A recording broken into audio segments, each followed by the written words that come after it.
Good evening, everyone. Welcome to our Tuesday evening meeting of the Fairfield Golden Speakers Toastmasters Club. My name is Rick Starr. I'm a Sergeant at Arms. It's very nice to have you all here tonight. It's my pleasure to introduce our president, Mr. Louis Denbaum.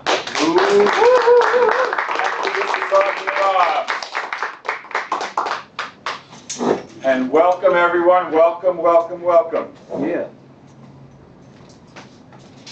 Golden Speakers Toastmasters meets every Tuesday at 7:45 in the club room at Hy-Vee near aisle 13, the ice cream aisle, which will become very popular, I hope, in another couple of weeks as the weather heats up.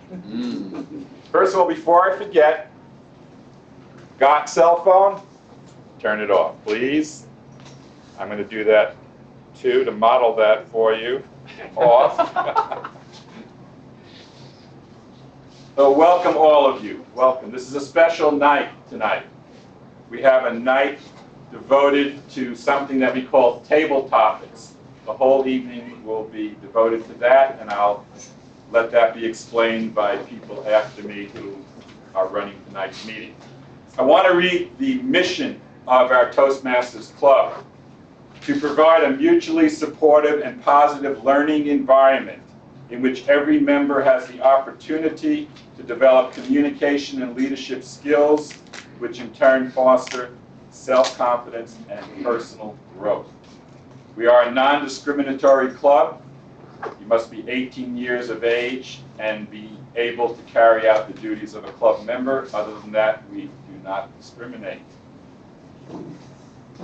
And how many guests do we have here tonight? Raise your hand. All right, quite a few.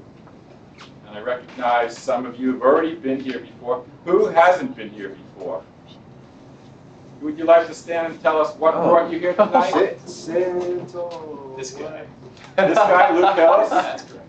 Do you have a better reason? Excellent. Thank you, Luke, for being a proponent of our Toastmasters Club. Bat, would you like to tell us what brought you here tonight? Louise, my friend, he's in Toastmasters, and my roommate does Toastmasters at Cambridge.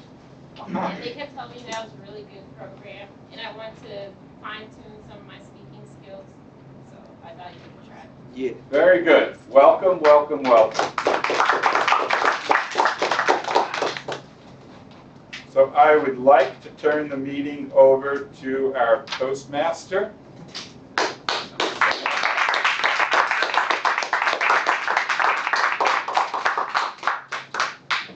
Good evening, fellow Toastmasters, honored guests, and viewers at home.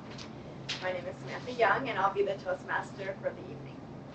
My role is to introduce the role players and make sure our meeting runs smoothly and on time. Tonight, as Louis was saying, is a special night.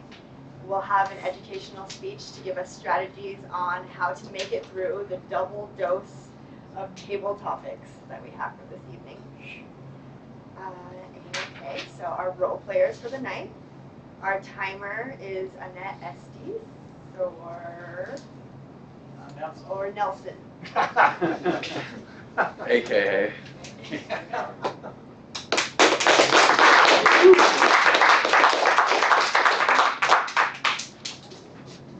Hello, I will be your timer today, and I'll be taking the time for table topics, which are from 1 to 2 minute speeches. When the green light turns on, then that means you are eligible for receiving an award, and that will turn on at 1 minute. When the yellow light turns on, then you're at 1 minute and 30 seconds. And then when the red light turns on, you're at 2 minutes, and you need to start finishing or wrapping up your speech. We have one prepared speech today, which is from 8 to 10 minutes, and the green light will turn on at 8 minutes, the yellow light will turn on at 9 minutes, and the red light will turn on at 10 minutes. And then for evaluation speakers, they have 2 to 3 minutes to deliver their evaluations. That green light turns on at 2 minutes, the yellow at 2.5, and then at red, 3 minutes.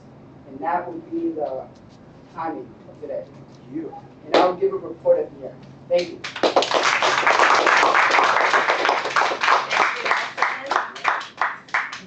The all counter for the evening will be Lindsay McMartin. Good evening. Tonight my role is to count the prepared speeches and the table topics speeches. Every time somebody says like, so, but, and, tongue clip, pause, repeat, and false start. And I'm not sure if this has always been on the form or not, but I just noticed this for the first time that the counter is to give an auditory signal for each and every or long pause during the meeting. Do we get that? We don't know. No? Okay. Is this exception still the case too, where we do not do the icebreakers, visitors, and speeches? Oh. Or icebreakers, visitors? We do. Okay, that's what I thought. I just noticed that for the first time. Thank you. Thank you.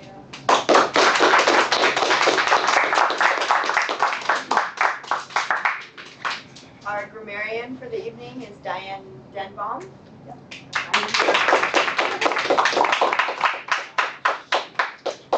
Good evening, everyone. I'm the grammarian. One of my big roles is to introduce the word of the day. And I thought I would do something a little different. The word of the day is not nice. So many of us use the word nice for everything. Rick is so nice. It's so nice you're here. Oh, it's so nice you're Luke's brother. I mean, it goes on and on. So we can't use nice, which means likable and agreeable. Instead, I'll be listening to see if you use one of these 8 synonyms. There's many more. So you'll get credit if you use amiable, becoming, gracious, kind, charming, pleasant, favorable, or sweet. Other than that, I'll be looking for colorful uses of language and any grammatical situations I hear. And I'll give my report at the end. Thank you.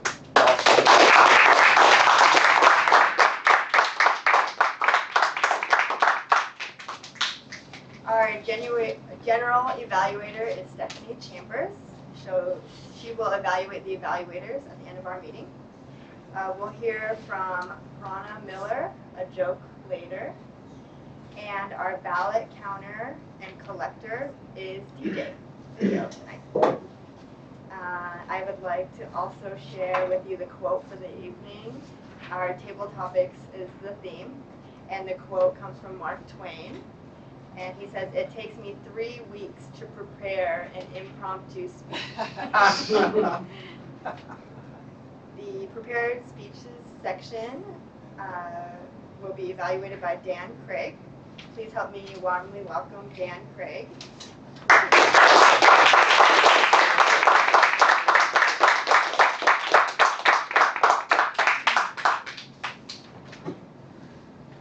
Fellow Toastmasters, honored and distinguished guests, viewers at home. Tonight we have one speech. It's going to be given by Monty, and it's his project number 4 in the Competent Communicator Manual, How to Say It. Let me give you the objectives for the talk, and then I'll give you his introduction. For this project, the objective is to select the right words and sentence structure to communicate your ideals clearly, accurately, and vividly. Use rhetorical devices to enhance and emphasize ideas. Eliminate jargon and unnecessary words. Use correct grammar.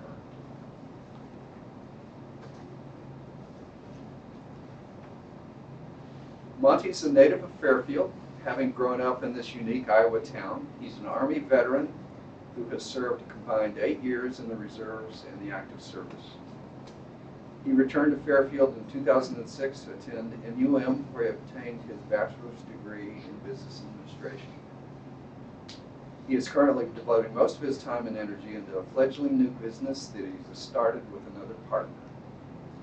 Monty's current interests and hobbies include gardening, cooking, home brewing, marksmanship, and camping. Sometime in the near future, Monty also hopes to add a backyard chicken experiment to this list as he continues the current self-sufficiency kick. The title of his talk is Speaking Dangerously. Please help me welcome Monty.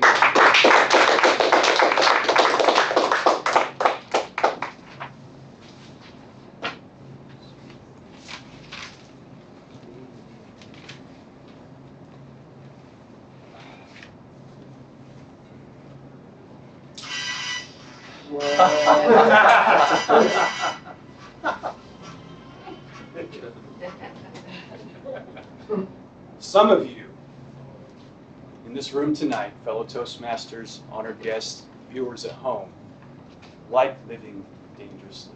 You thrive on it. You're really good at speaking off the cuff. You like your topics, your table topics, shaken, not stirred. There are also some of you in this room who dread table topics. If table topics sounds more like terror topics to you, don't worry, I'm here to help. Tonight, I'm going to share with you 3 strategies to help you overcome any fear you might have about impromptu speaking. That's what table topics is.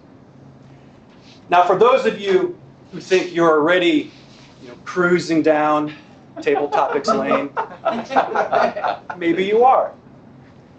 But maybe you're cruising in a 15-year-old Dodge Neon instead of that slick, tricked out secret agent Jaguar that you could be driving. Maybe it's time to trade up a little bit. Maybe it's time to go to the next level. These same 3 strategies can also help you do exactly that. Toastmasters guests, let's go on this ride together. Strategy 1 for impromptu speaking. Know stories. Specifically, know your stories. Why? Why know stories?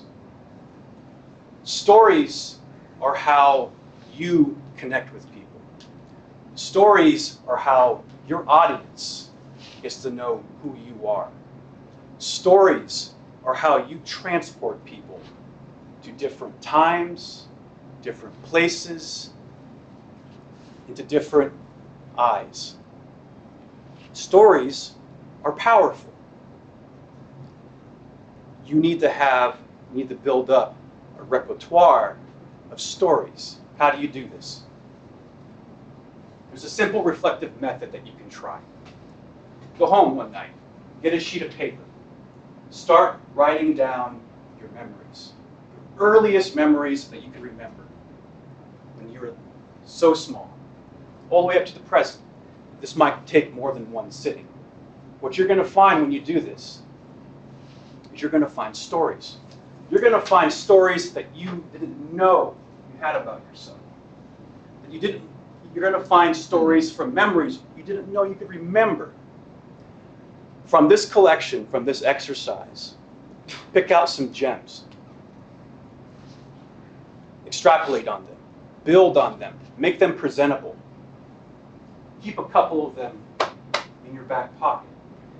And what you're going to find is that when you're asked or put into an impromptu situation, you're going to find that because you have this library, that you're going to be able to relate to different things that are asked of you. Just naturally, different things will trigger different memories.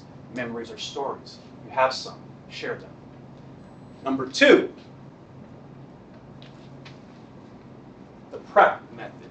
This is a basic impromptu speaking method that you can become familiar with. P, point. R, reason. E, example. P, back to point. For example, Monty, why is the sky blue? Point. Yes, the sky is blue. Reason, we can see it's blue. Example, I was outside this afternoon and the sky was blue. End with your point. The sky is blue. Very basic way to do it. You can apply this to much more complicated questions. And it's basically a way for you to have a very basic structure when you start to answer a question. And it can deviate into more complexity from there. But the point is it gets you flowing. This is also a way that you can integrate story. Story comes into this naturally. Point, is the sky blue? Yes, the sky is blue. Reason, because I can see it's blue. This reminds me of a time when I was cloud gazing with my grandfather. Story comes back into it. Pull it out of your pocket. Method 3, strategy 3. This is actually a set. These are what I call emergency methods. If you're facing the table topics zombie apocalypse and you're being swarmed by the brain freeze zombies, this is when you reach into your bug out bag and you pull out one of these and it'll help you survive. Emergency method 1. Talk about a related subject. If I'm asked, Monty, this is the 75th anniversary of Barbie dolls. I don't have much experience with Barbie dolls. I don't know much about Barbie dolls besides knowing what they are. I don't want to talk about Barbie dolls. Fred, that's an interesting question. I don't know much about Barbie dolls, but if you had asked me about Transformers or G.I. Joe figurines, let me tell you about those. It's a segue into a related subject, both about toys. It also helps you bring out story. Once again, you can tell a story about your childhood toys. Emergency method 2. What if you don't have a story? What if you're asked a question and you have no experience, you can't find a related topic because it's just so different from anything that you can come with at the moment. If you don't have a story to share, make one up. Tell a tall tale. It's interesting, Fred, that you asked me about Barbies, because not many people know this, but my great aunt Martha was the model for the first Barbie doll. She was a living, breathing, talking Barbie doll. Just go with it. Start out a little bit realistic, just make it more outrageous as you go along. Tell a tall tale, tell a story if you don't have a story. Let's review the 3 strategies that I've shared tonight. Number 1, know stories, particularly your story. Number 2, learn the prep method. Point, reason, explain, point, prep method. And number 3, if you're finding yourself in a situation where nothing is coming, when you're asked a question or put on the spot, go into the emergency methods. Number 1, segue to a related topic. Number 2, if you don't have a story, make one up. Tell a tall tale. Impromptu speaking. Table topics are like life. You don't know what you're going to be asked or when. It could be a business meeting. It could be a social event, like a wedding. It can be at an interview. It can be in the classroom. Or it can just be at the dinner table.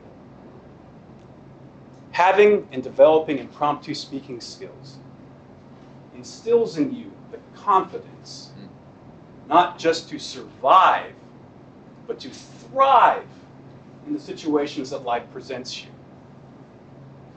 Fellow Toastmasters, don't be afraid to live and speak a little dangerously. Madam Toastmaster.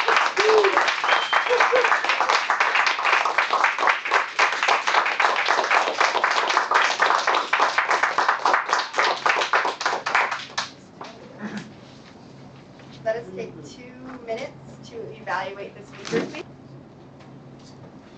Welcome back. We'll launch right into our table topics section. We'll have 2 table topics masters for the evening. And our first table topics master will be Will Burns. And now that we have all the strategies we need to safely traverse the table topics, please help me warmly welcome Will Burns.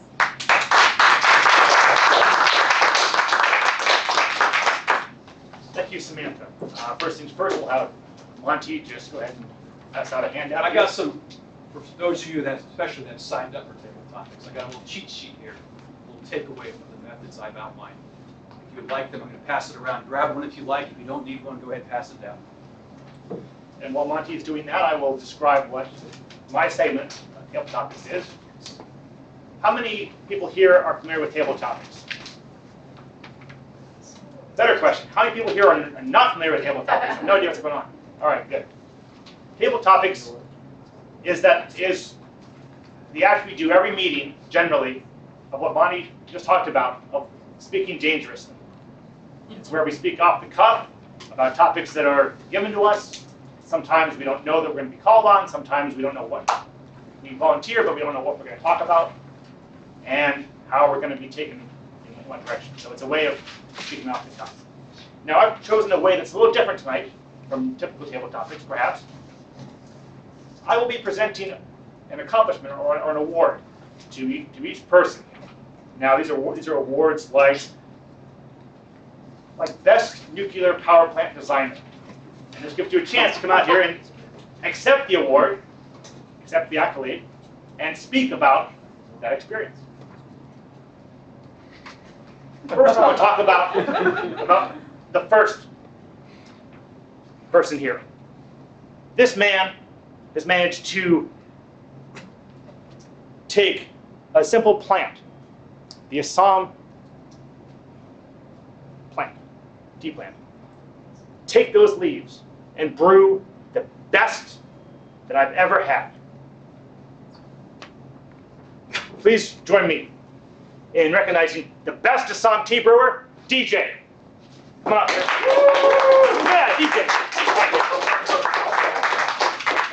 Now, please tell us about your experience here. Tell us about how you did this. And let me add, you can take 30 seconds to rehearse your acceptance speech here. Needless to say, I'm an expert brewer. I've been doing homebrew stuff for many, many years, and let me tell you, it's one of the most riskiest jobs that anybody can undertake, especially when you're living in Singapore. Have I ever told you about Singapore? I don't think so. Let me tell you more about Singapore before I continue. Singapore is a place where laws have to be followed, or else you suffer severe consequences, such as caning.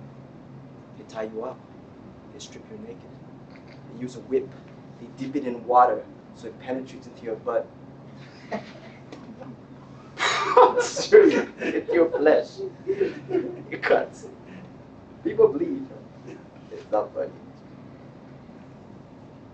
There's a doctor there on standby because people faint and they pass out. They need a doctor to wake them up so they feel every stroke. Welcome to Singapore, guys. So as a home brewer, knowing that this is illegal, a country where flushing the toilet is mandatory or else you get fined, a country where pissing in elevators, you get the elevator's door shut, locked, so that the police can come arrest you. I am at a huge risk here, guys. So I better know what the hell I'm doing if I were to live in Singapore. So I'll give you my contact number. If you want to learn all about homebrewing, come and find me. I'm definitely the man to see, because I know how to do it without getting caught. Thank you.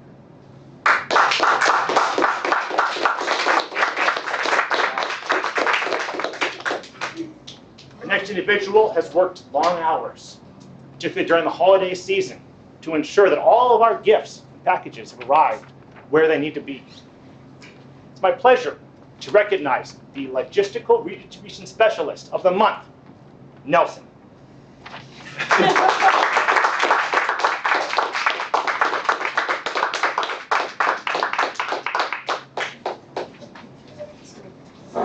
Let's give him another hand here. He did a really hard job.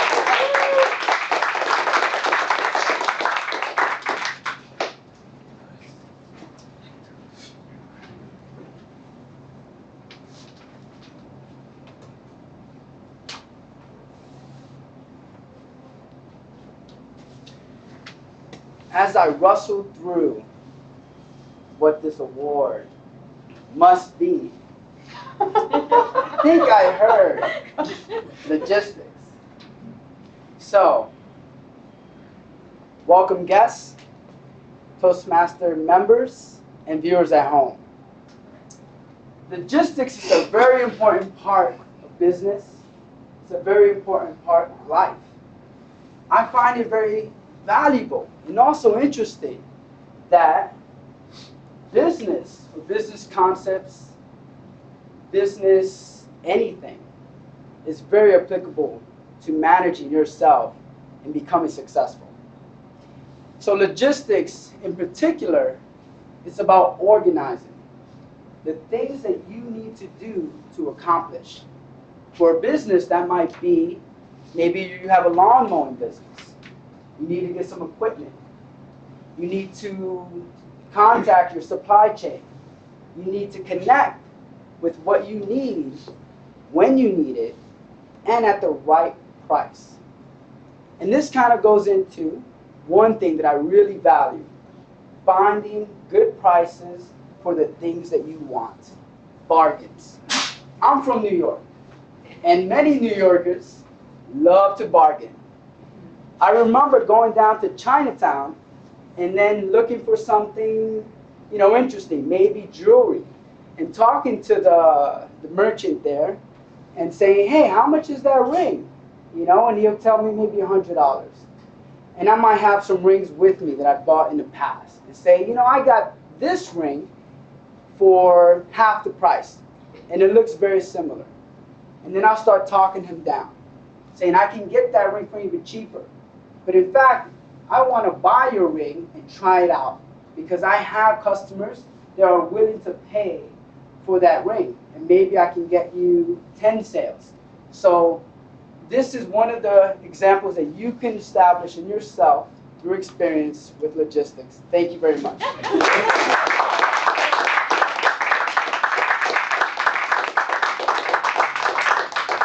Thank you, Nelson.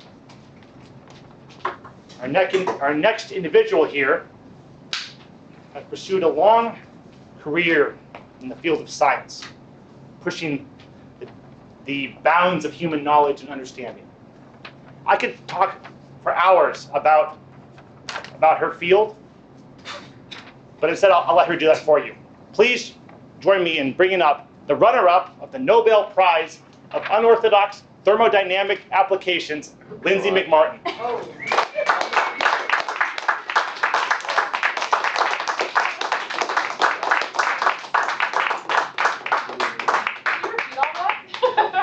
Once again, Lindsay McMartin. Thank you. Got it? Yes. Toastmasters, guests, viewers at home.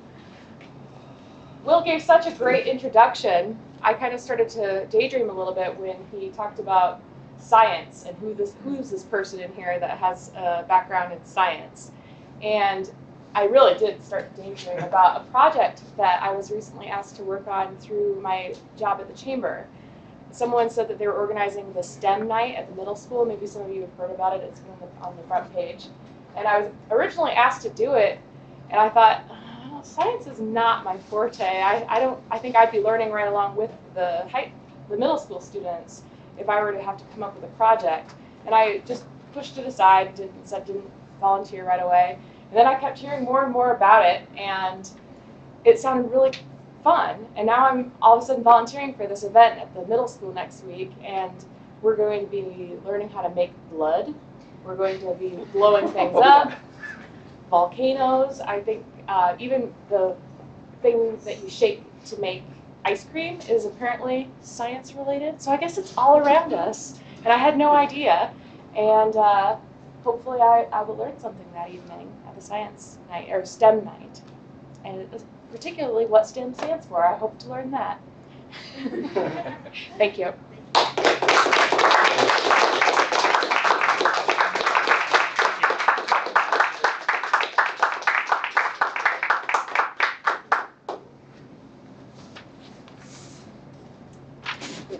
Our next recognized person needs no introduction. This person has managed to take a complex, misunderstood machine that's often in the corner of an office and make it purr, setting out postal letters every day. For the fastest postal machine repairman, please join me in warmly welcoming Pradesh.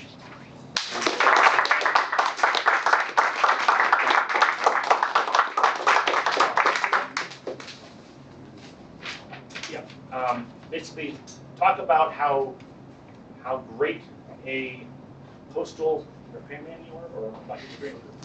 Oh, okay. Okay. In most, or in a number of offices, there are machines that basically are used for running postage in different ways. Your job is to repair them. You are the greatest at repairing these machines. If you're not familiar with that, you can talk about a more. You might segue into like a mechanical experience you have.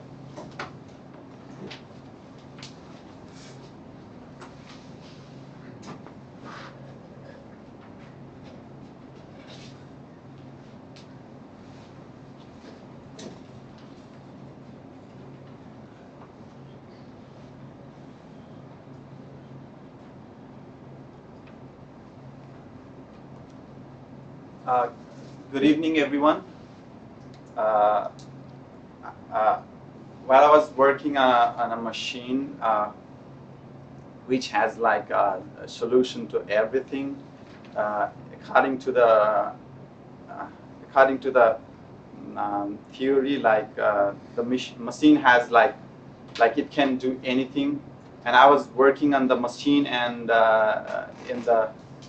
while working on the machine, I faced few problems, and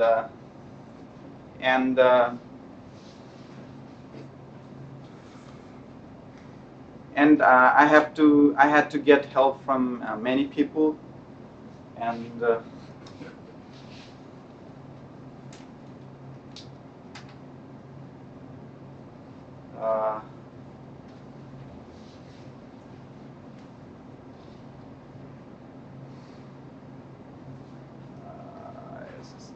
actually I lost. Yes. Thank you.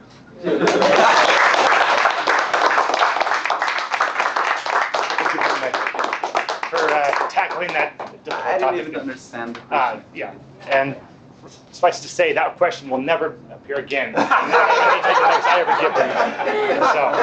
So, sorry for me to do that.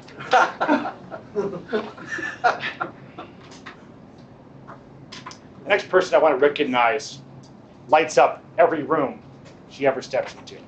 She is a beacon, a glowing, gracious, amazing person. In fact, I feel silly, foolish, stupid even for being up here talking about her, because words cannot describe just how gracious and how wonderful she is. Please join me in warmly welcoming the greatest living human, Raven.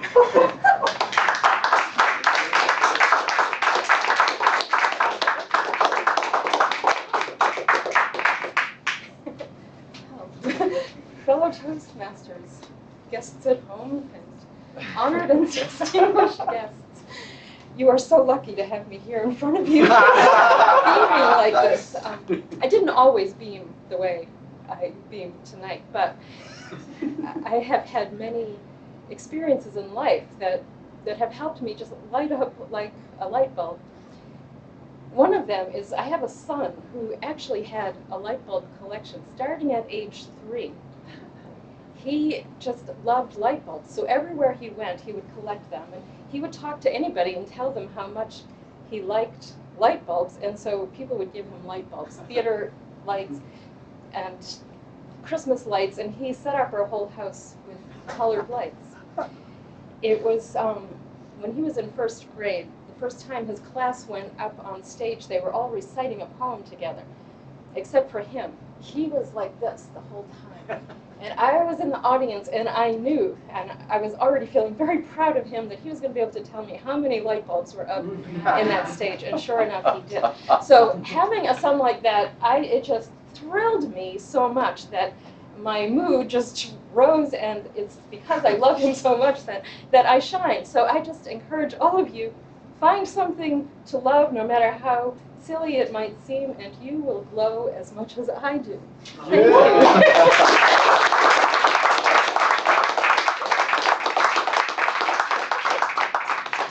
She's given the chance to talk about herself in this moment for her, and she talks about somebody else. What an amazing individual. And now it's my pleasure to call back up our Toastmaster. Yeah.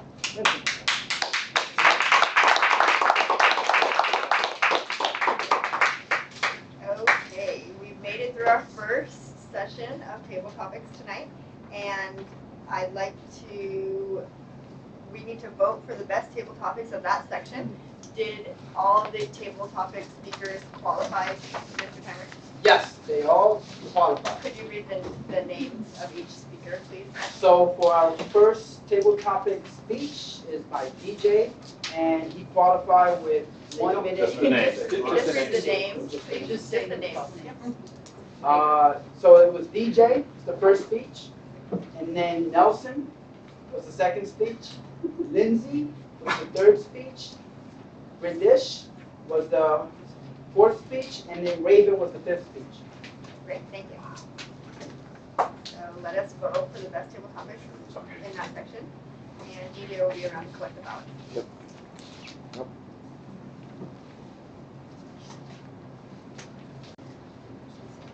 For our second table topic section, our table topics master will be Luke Hillis. Please help me warmly welcome Luke.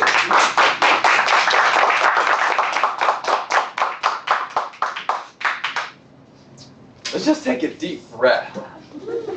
It was pretty exciting the last round. Still settling down. So for this section of table topics, it's going to be Dear Abby, although it'll actually be Dear whoever is giving the speech. It is advice columnist. So I have 6 questions written, and they are each some kind of genuine asking of advice that you get to answer as if you were the one writing the column for that person. Does everybody understand? Yeah. Make sense? Anyone not clear? Okay. So our first contestant is Rick.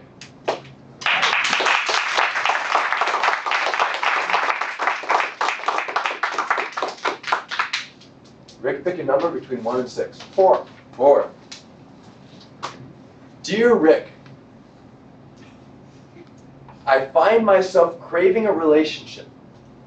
But once I'm in a relationship for a while, I want to get out, which starts the cycle again. What am I needing, and what advice can you offer me? Woo.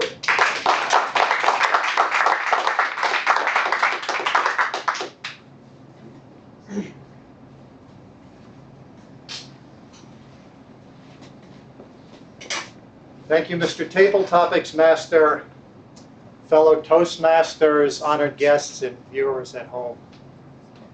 It's a great pleasure for me to be asked to give advice, as my knowledge is limitless and I have opinions on everything. The fact that I know very little about anything doesn't prevent me from giving advice. In this situation, the person asked, they want a relationship, they get into a relationship. Sounds like very shortly after that they went out of the relationship. And it goes on like that. So I say, what's wrong with that? The world is full of people Even if you switch partners every couple of weeks, you never run out of people. So I'd say you're doing everything right. No encumbrances of long-term relationships, no commitments, no financial strain of families. So whoever you are, my congratulations to you.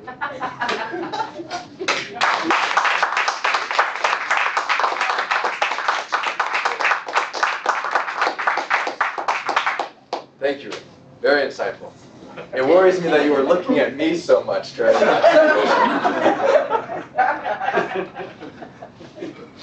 For our next contestant, we have Jean.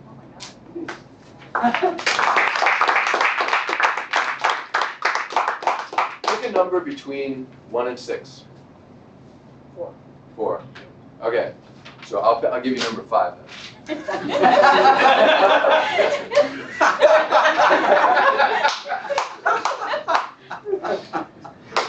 Dear Jean, I am trying to save money, but as soon as I have money, I spend it.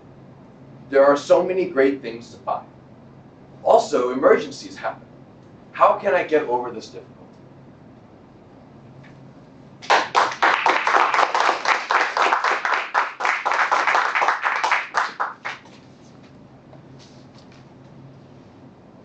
Dear Luke,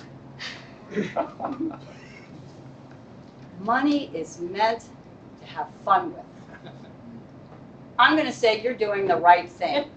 Really, when money comes, what's it going to do if it just sits there? You've got to circulate money. You've got to spend money. Because there's a lot of fun things you can do with money. You can buy toys. You can buy jewelry. You can buy experiences. You can treat your friends. You can be charitable. There are so many things you can do with money. You got to live for today. Don't worry about all that saving stuff that they talk about.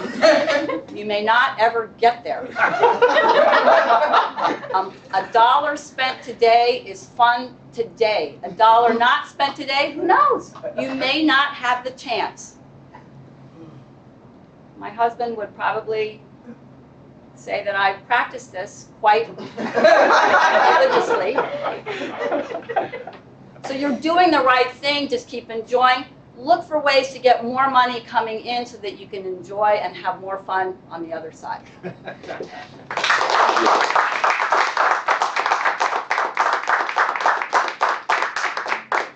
I think we're going to have a bunch of wrecks in the room if you keep taking all the advice, I guess. Yeah. For our next contestant, we have Wahid. Right.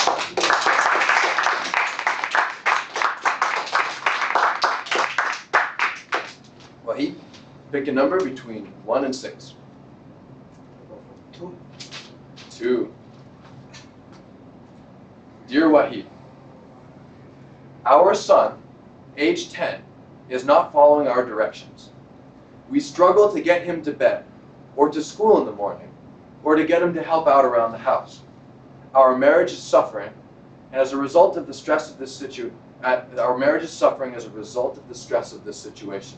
How may we get our son to cooperate and thereby reduce the stress in our lives?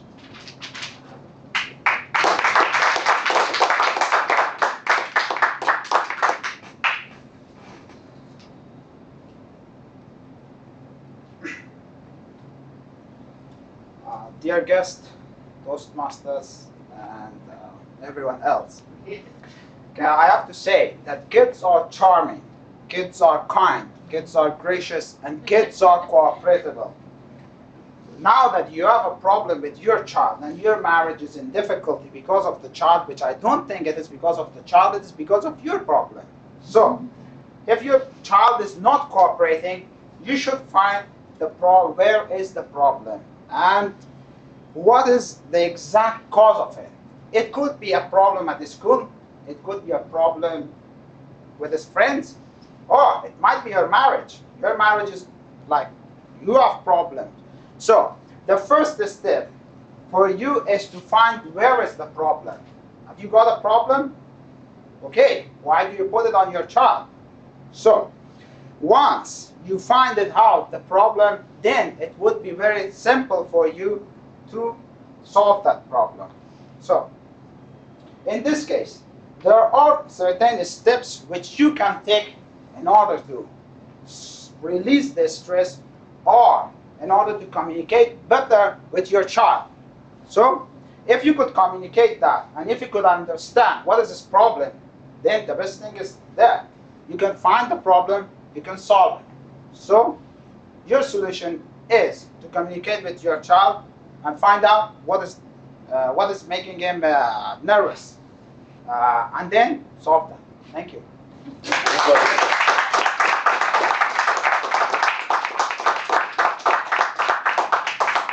All right. Thank you, Wahid. Now, next we have Prana. Right.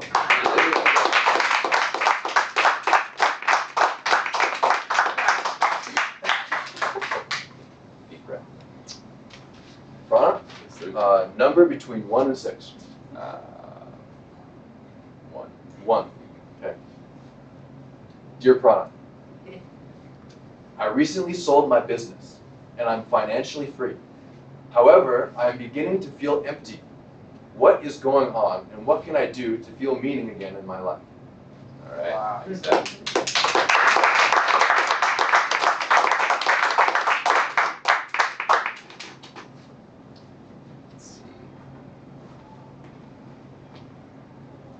All right, so Toastmasters, guests, and viewers at home, I have a lot of experience with business, but I also have experience with fulfillment and happiness in life. So I'm glad you asked the question.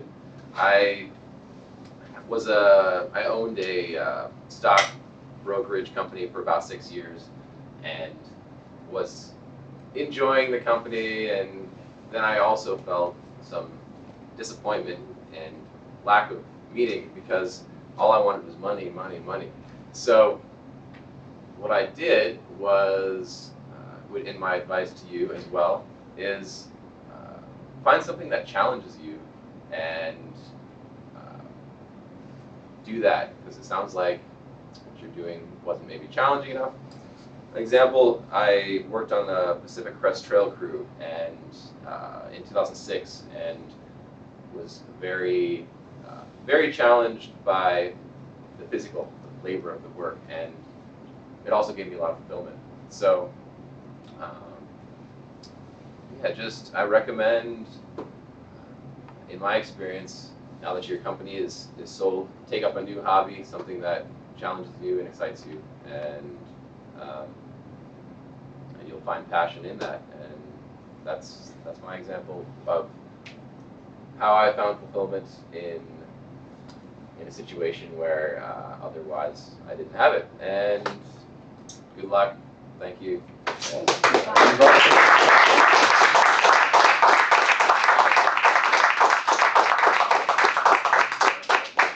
Time check. One more. We got two more. 2 more.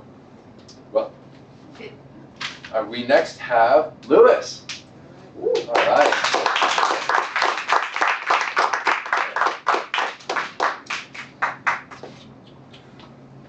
I have 6 questions. The last one is here for you. I'll write another one while you're speaking. All right. Dear Lewis, I am reasonably happy, but I want even more happiness, energy, enthusiasm, and fulfillment. What tools, tips, and strategies do you recommend for me?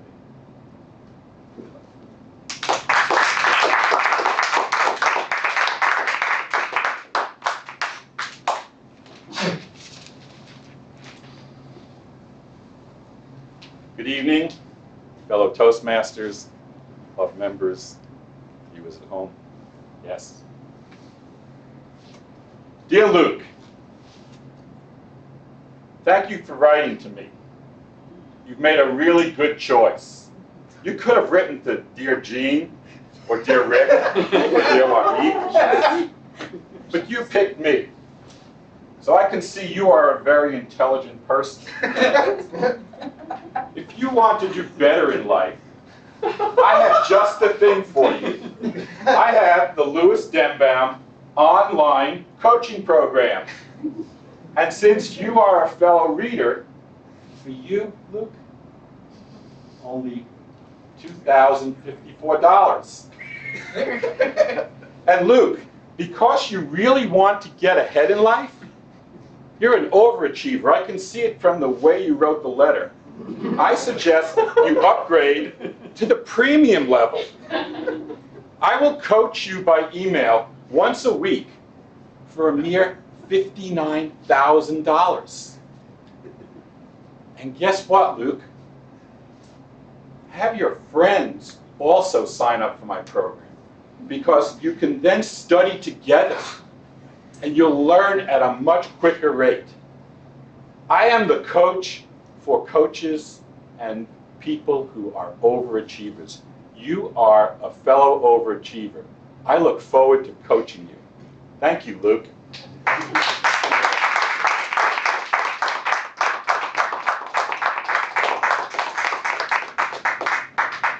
So for our sixth person, we don't have someone yet. Is there someone who'd like to do it? All right, Will.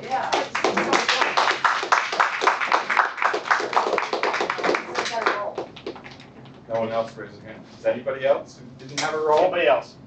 We didn't have a roll. All right, what the hell? All right.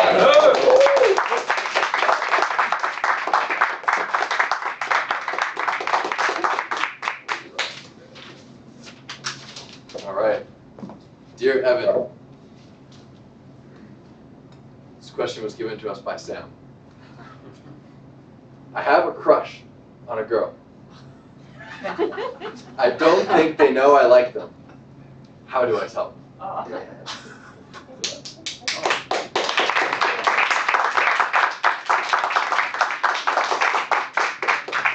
Dear Samantha, I'm glad you asked that question of me. As many people know, I have a great deal of relationship experience, much of that involving Haitian voodoo.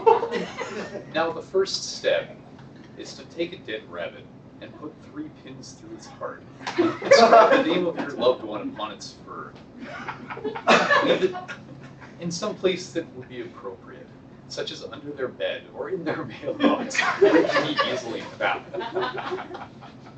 The second love potion that you may need to make is perhaps difficult for one who lacks the requisite methamphetamine-making materials, but you can easily distill essence of oleander in a simple Bunsen burner. Combine that with 3 pints of uncured rubbing alcohol, and that will leave them blinded to your charms. If there is any other advice I could give you, please come down to Madame Vrosk's Voodoo Parlor, where I maintain gainful employment for all my years. Thank you.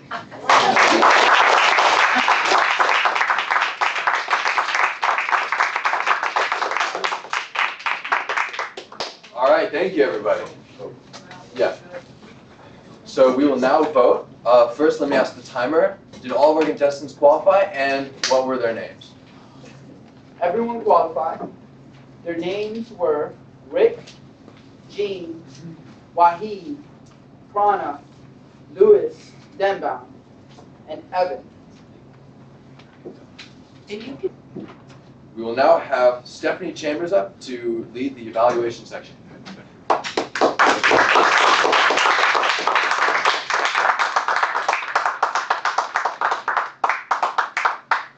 Thank you. At the beginning of our evaluation section, we only have one speech to be evaluated, so I'll ask Dan Craig to evaluate the speech part 1, 2.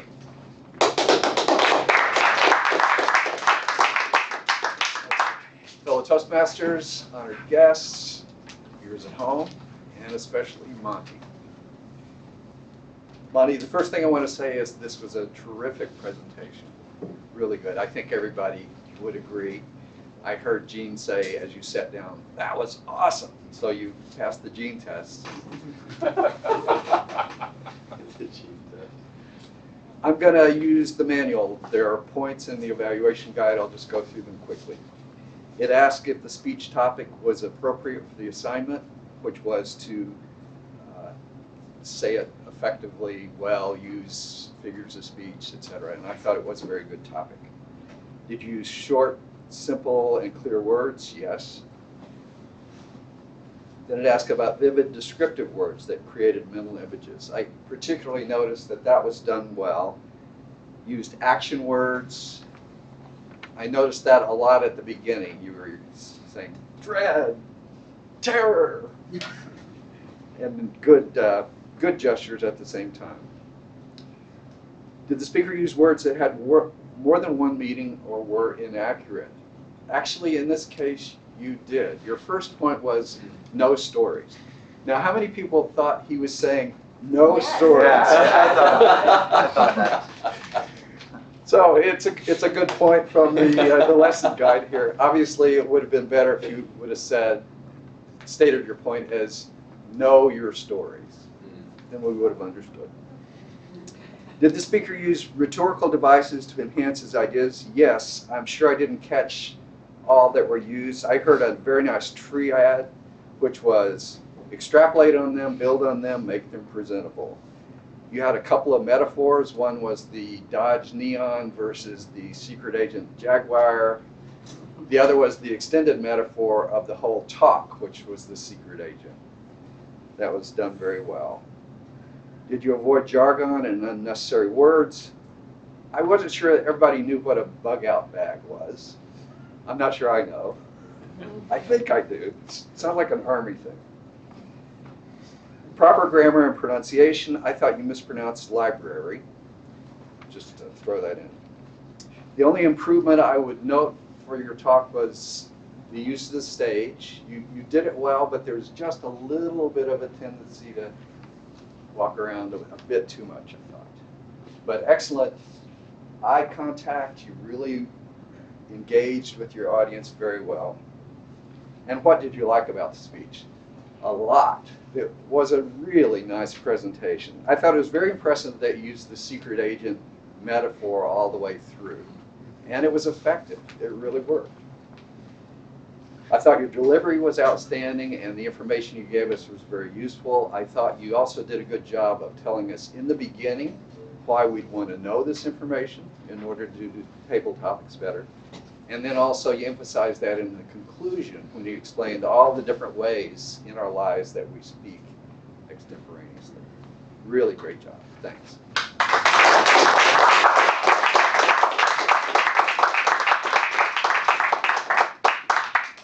Thank you, Ben.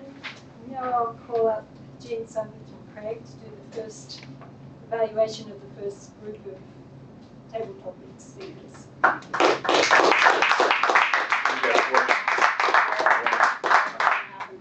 2, 3.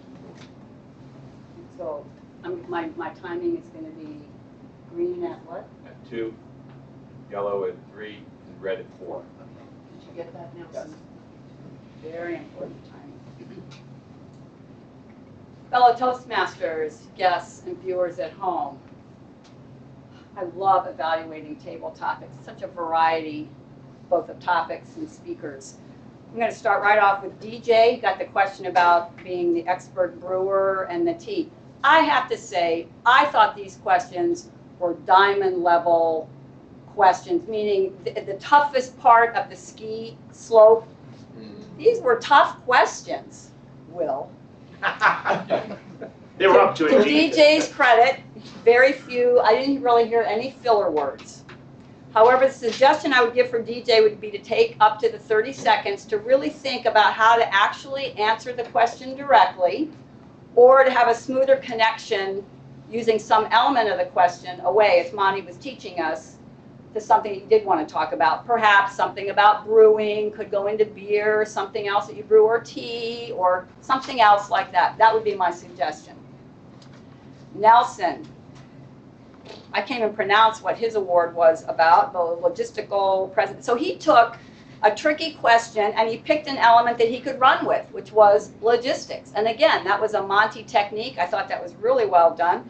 And then he gave a personal story after he went through some points about logistics. Again, demonstrating what Monty talked about, and really well done. Good eye contact, good wrap up at the end. He brought it back around, touched back again, came full circle. Suggestion to him would be, and he'll get this as he continues to work through projects, a little more vocal variety, good basic tone to his voice, but louder and softer, higher and lower. Some things like that will give more texture, keep people really on your message.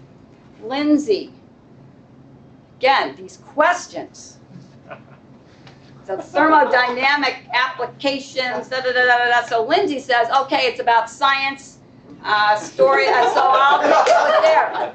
So she had great gestures with about the ice cream and tried to roll that along and stories and got into something she could use.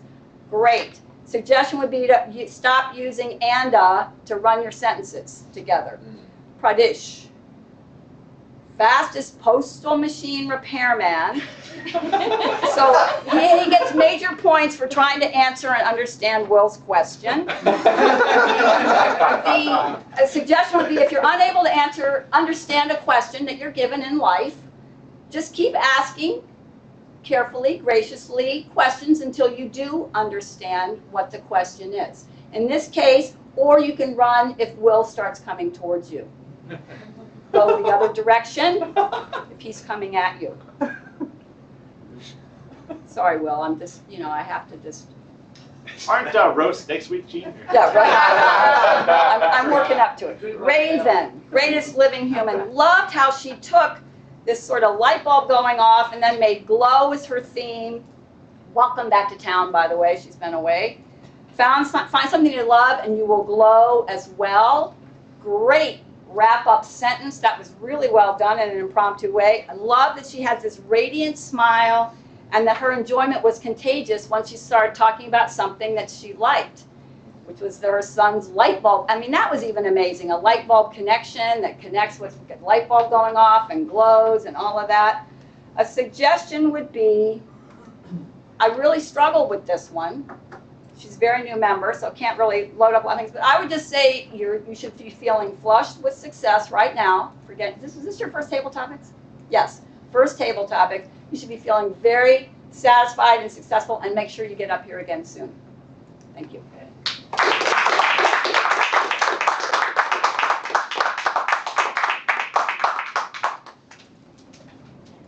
Okay, now for our second batch, I'll ask Luis to come up and evaluate.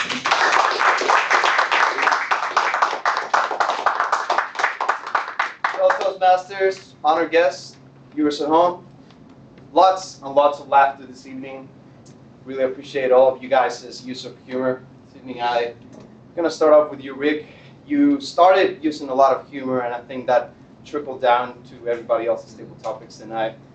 I really enjoy that. It's my first time evaluating terror topics, and I had a very pleasant time doing it. Ooh! So I enjoy your free spirit advice that you started giving out the audience. I would suggest maybe take a little bit more time in the beginning. I know you're a very experienced speaker, but that's the only thing that I could catch. And maybe a little bit more distributed eye contact with the rest of the audience. I liked how you wrapped it up with a unifying point. You're okay if you do it this way, you're okay if you do it that way. So that was great way to wrap it up. Now, Gene, money. The topic was about money. I loved your gestures with toys, money, jewelry, good use of stage. You have a very pleasant presence. Enjoy that. Maybe a little bit more use of stage. You could have moved over here and made a point, come back to the side of the stage as well. And also take your 30 seconds, you jumped right to it, so maybe a little bit more time, although it was a great speech. Also, more free-spirited advice, be in the present, use what you can today. I'm going to move on to Wahid. Problems at home, family issues, what's your title, topic? You had a great comeback from last time that I saw you up here. You were terrific. 360 change. You greeted the audience, which I don't believe I saw Rick or Jean do, so extra points for you tonight. You had a very forceful voice when you're up here, and you're moving your hands a lot, having a lot of gestures. That was great. Maybe if you also took some time, 30 seconds to collect your thoughts, and then jump on more to it. Also, that would have helped you maybe to slow down a bit. You were so passionate, but maybe you have slowed down a bit. It would have helped us to get in more. Very purposeful gestures, as I said, and it's very insightful advice towards the end. So that was excellent. Then I'm going to move on to prana. Your subject was find your life purpose. You greeted the audience. You guys did that. Maybe take 30 seconds as well to collect yourself. A little bit more use of stage. So notice that most of the time you were here. So maybe if you try to just move on to the center or something like this. Also, attempt to do a little bit more eye contact. Notice sometimes you look at the room for the ground a bit. Great wrap. I really liked how you came back to the question, the original point. So that was a good way to conclude. Lewis, title was Tips for Vitality. Great use of humor, as everybody else. Good intro. I loved your intro. You opened with a gesture. You welcomed everybody to listen to you. That was really good. Also, maybe take a little bit more time. I know that this is just probably extra for you, but a little bit more time. And maybe you could have given us an example of your program so that we would have known maybe what your program was about. I was curious to know, at least personally. I don't know about you guys. A great use of stage. You came over here, you made a point. You came over here as well, interacted with the audience, kept us engaged. Amiable gestures that you had. Humor all throughout, all the way through the rap. And lastly, we had Luke's brother. Sorry, what's your name? Evan. So we had Evan, and your subject was how to tell your crush you like them.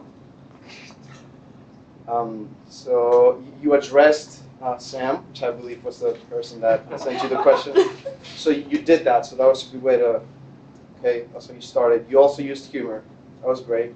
You had a very powerful pose when you were up here. That was good. I like that. Maybe also to take your 30 seconds. I didn't even know I had 30 seconds. Okay, now you know. So whenever you come back, collect your thoughts. It helps a lot. It helps me a lot when I'm up here. Maybe you could have projected your voice a little bit more, so I couldn't hear you very well. And it was a very confident way to finish your speech, I felt. And so that's it for the table topics. Thank you very much. It was very good.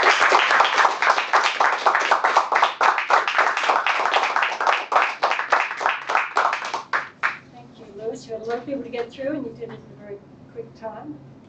So now I'll ask our timer Nelson to give his report. Wait, sorry, before we do that, let's vote for the best evaluator. Nelson, did everyone qualify, the evaluators? Everyone qualified except Luis. Luis, you did not qualify. You had 5 minutes and 9 seconds. So the people that did qualify is Jean, Dan. That's it. So just take a minute to write it. Okay. Now I'd like to ask Nelson to give the timer's report.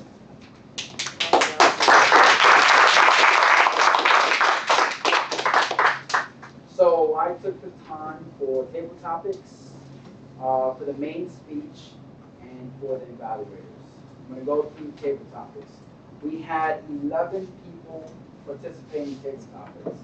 DJ had a time of 1 minute and 43 seconds. He qualified. Nelson had a time of 2 minutes and 15 seconds.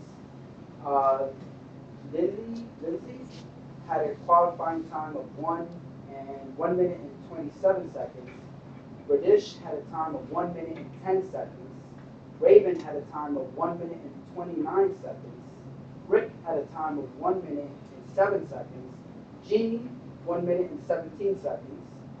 Wahid, 1 minute and 37 seconds. Prana had 1 minute and 40 seconds. Luis Denbaum had 1 minute and 38 seconds. Evan had a time of 1 minute and 15 seconds. Those are for the table topics. For the main speech done by Monty, he had a time of 9 minutes and 17 seconds. For the evaluators, Gene had a time of 4 minutes and 4 seconds. Dan Craig had a time of 3 minutes and 23 seconds. And Luis, that actually qualified, he had more evaluations to do. He had a time of 5 minutes and 9 seconds. So everyone qualified, that's the time to report. Thank you.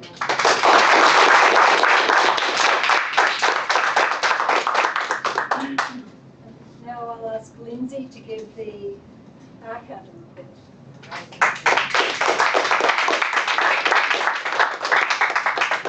So many experienced, wonderful speakers tonight. Quite a few of you actually made it through your portions without saying any filler words. First, I'll read your names. Monty, DJ, Rick, Lewis, Evan. And I should mention any that I could hear. I might have just been mesmerized by your speeches. For the rest of you, Samantha had 4 ah. Dan had 1 Will had 1 1 so, 1 repeat. Nelson had 1 1 so, 2 knows. I had 6 ands. Is that funny? I think you say more when you don't know what you're talking about. I could be wrong, but Radish had 9 uhs and 3 ands, 1 like, 1 you know, 1 repeat. Raven had 1 3 so's. Luke had 1 2 so's, 1 false start. Jean had 1 so. Wahid had 3 uhs, 1 1 like, 4 so's, 1 and. Prana had 6 uhs, 4 so's, 2 ands. Stephanie had 1 so. Dan had 1 so and 1 and. Jean had 1 you know.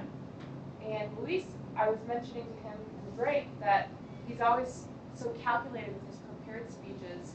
He had quite a few ahs and ums. I couldn't quite hear the difference between them. It was almost every time he looked down to find his place, which I think happens to a lot of us.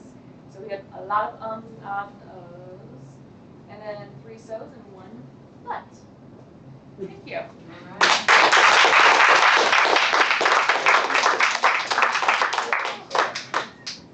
And now I'd like to ask our gracious grammarian, Diane, to give her report.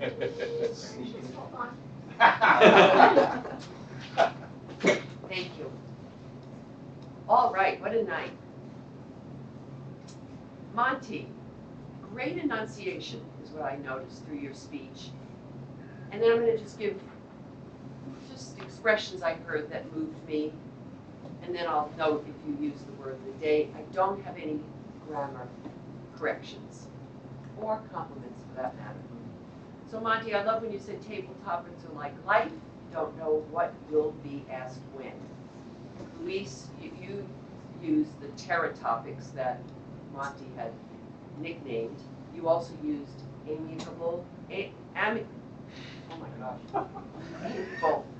and pleasant twice.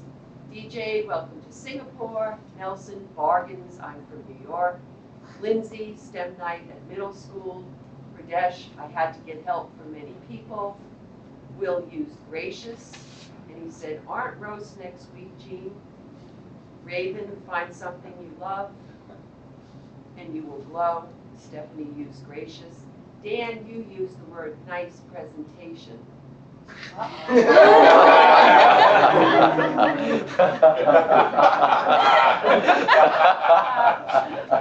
Luke, I love how you made the audience take a deep breath. It showed me an in tune with your audience. I appreciated that and liked that. Rick, I know a little, but that doesn't keep me from giving advice.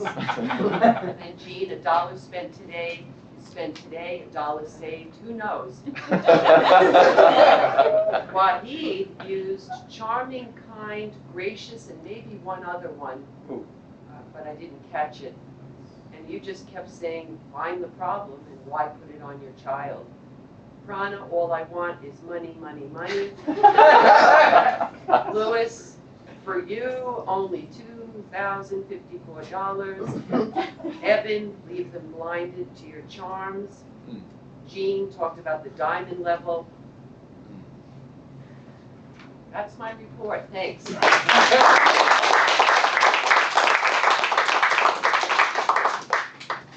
now it's time for my report as General Evaluator. So I'd like to say what a fun evening it's been, because I really enjoyed Monty's speech. I thought it set up the whole evening really well, and I enjoyed the table topics that Will came up with and that Luke came up with. Now, in terms of the evaluators doing their job, I really enjoyed Dan's evaluation of Monty's speech, because I particularly like the fact that you noticed the no and no stories issue of the word no being so ambiguous, which I thought was great. And I loved the way you said so many favourable comments about what Monty had done right, and you also gave him some points for improvement.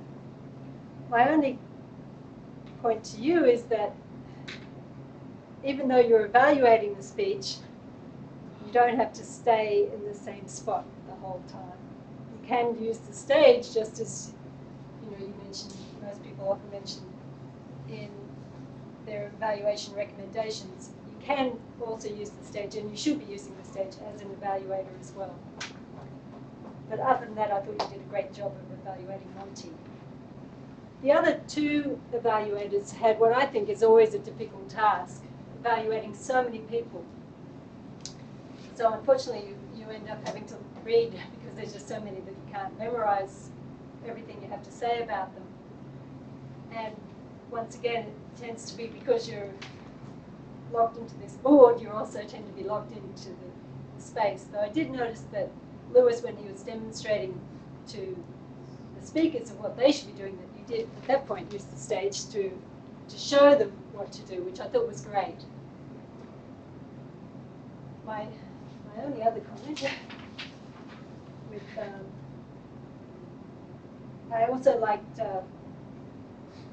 I would like to make one other little point, Louis. You did a great job getting through everyone and giving everyone points.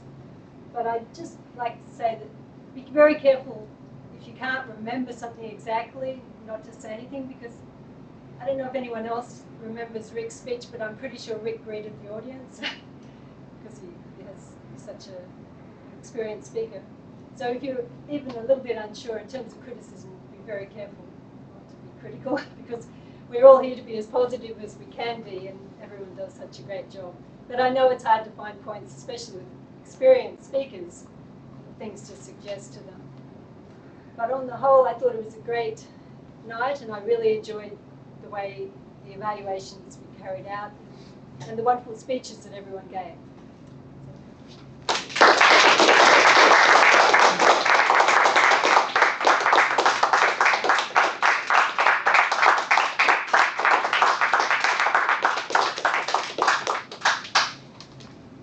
Okay, meeting awards time. Can I have a drum roll, please? Best table topic for the first round was Raven.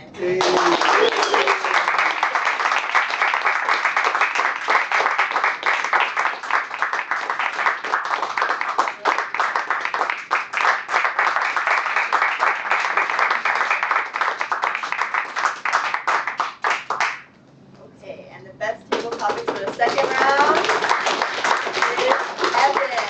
Yeah.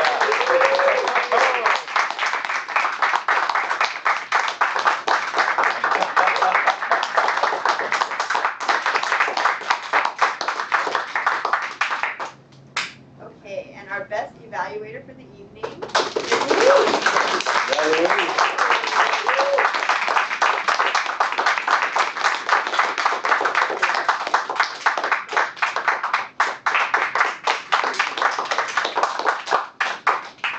And the best prepared speech and speech number 4, how to say it, is Monty.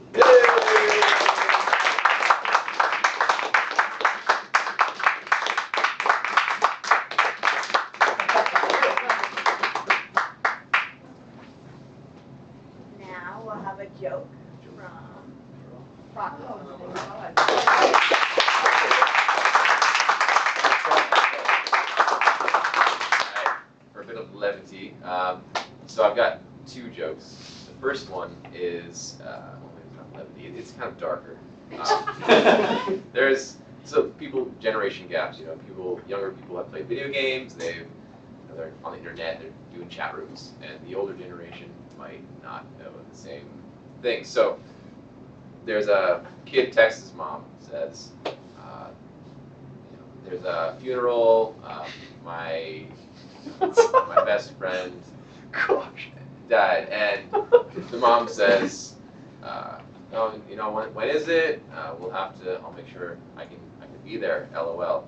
And then the kid's like, why did you say LOL? She's like, oh, it just means lots of love, right? So there's a generation gap there.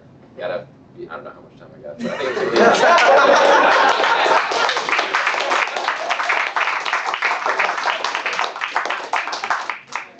And I'd like to call up our president, Louis Denbaum.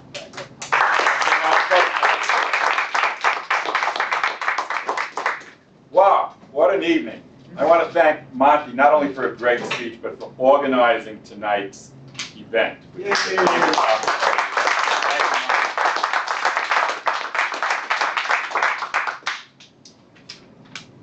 Okay. The other thing I want to do, Luis, will you come up, please? Sure. I want to point something out. My name is Louis, and his name is Luis. Okay? Different names. So as Toastmasters, learn our names. Louis, Luis. Yeah! Okay.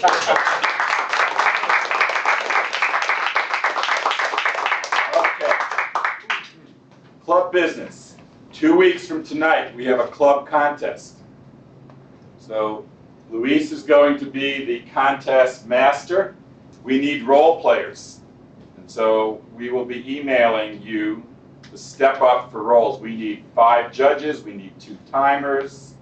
What else do we need? Gene? Ballot counters, sergeant at arms. So contestants is very important. For the contest to work, we need contestants. For the inspirational speech, you have to have completed 6 or more speeches in the Competent Communicator. I know there's not a lot of you who have done that, but there are enough of you. For the table topics, there's no limit. You can just, if you've given 1 speech, 2 speeches, just compete. How many people after tonight would like to compete, members of the club only, in the table topics contest? Okay, good, good. All right, so start using Monty's techniques. Start preparing your strategy for winning that contest. Really quick one on that, Louis. Yes. I got most of my material from a booklet, and it belongs to the club. Louis gave it to me. If you're interested, I can share this with you. There's a wealth of techniques. I barely touched upon it tonight, actually. There's a lot there. There's a lot you can utilize. There's a lot of crossover. So if you want to do the table topics, this book is available. I can bring it next week, or I can even try to find it online and email it to you. Okay, great, great. So let's make sure now, because this is a great resource, that nobody hogs it. So maybe we can find a way to see how many people are interested in looking at this book, and then divvy up. Mark, let's do a copy it too. It's a big book. It's about. Well, not all of it. I would pick and choose. Yeah, Since I've reviewed most of it. Good, good. That'd be great. We can scan it and then email it. Yeah, could be a possibility. Those points. Okay. Great. Gene, club business. Just how many people are planning to do an inspirational speech? You need contestants, and if you're already close, you can, if you've already done your 6 speeches, just plan on this speech filling both your next project and also be your competition speech. That can be done. So for example, project number 9 is persuade with power, something like that, and that can be persuade and inspire are often pretty close. So in other words, use it as your 7th, 8th, 9th, or 10th speech. Exactly, exactly. Yeah. Probably Good. not 8 because it's visual aids, but and it has to be 5 to 7 minutes, which is not too horrible. So, and it's just a club. It's a club function, so it's not like it has to be perfect or anything like that. We just like to have fun. It's just fun. Yeah, some people are nodding, so that's good. That's good. We're 2 weeks away, so that'd be a good thing. I just wanted to make a point for our guests that most of the times we take the topics, they're not assigned to people. Most of the times people come up voluntarily for the table topic so that you guys can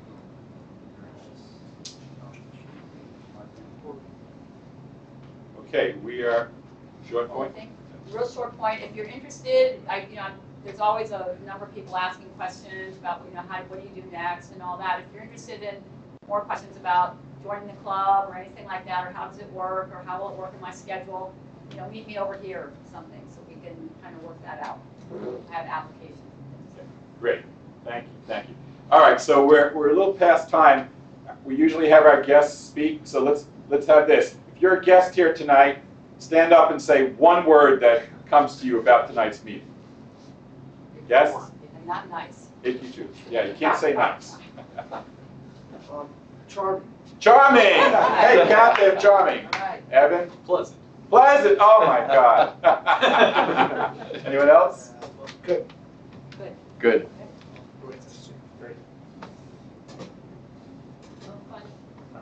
Funny, okay. Another guess, good. All right, so do I? It was nice.